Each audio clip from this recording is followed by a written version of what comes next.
నమస్తే, welcome to reflection news. America అంతరిక్ష పరిశోధన సంస్థ నాసా తాజాగా అంగారకుడి ఉపరితలంపై మిస్టీరియస్ రాయిని గుర్తించింది. ఈ రాయి మార్స్ సహజ భౌగోళిక నిర్మాణంతో పూర్తిగా భిన్నంగా కనిపిస్తుంది. శాస్త్రవేత్తలు 80 సెంటీమీటర్ల పొడవు ఉన్న ఈ రాయికి ఫిప్సాక్స్లా అని నామకరణం కూడా చేశారు.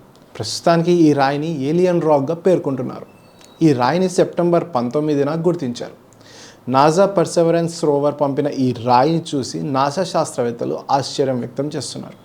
రోవర్ జెజెరో కార్టర్ సమీపంలోని వెర్నడెన్ ప్రాంతంలోని రాళ్లపై అధ్యయనం జరుపుతుంది. రోవర్ మాస్ట్కామ్ జెడ్ కెమెరా ఈ రాయిని గుర్తించి ఫోటో తీసింది. ఈ ఫోటోను నాసా బ్లాగ్ పోస్ట్లో షేర్ చేసింది.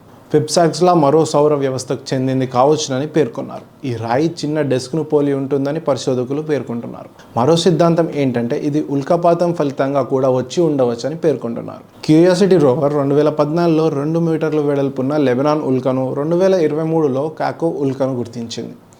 ఆ తర్వాత శాస్త్రవేత్తలు జెజెరో కార్టర్లో ఇలాంటి లోహాలను గుర్తించాలని ఆశించారు.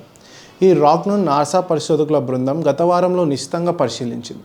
రాయి ఆకారం, పరిమాణం చుట్టుపక్కల ప్రాంతాల్లోని రాళ్లను పోలిస్తే భిన్నంగా ఉందని పేర్కొంది. Perseverance rover super cam laser స్పెక్ట్రోమీటర్లతో చేసిన విశ్లేషణల్లో ఈ రాయి ఐరన్, నికెల్ మూలకాల్లో ఎక్కువ సాంద్రతతో ఉన్నట్టుగా గుర్తించారు.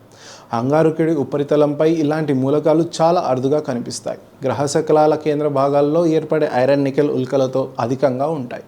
ఈ క్రమంలో మరో సౌర వ్యవస్థ నుంచి మార్స్ పైకి వచ్చి ఉండవచ్చని నాసా అంచనా.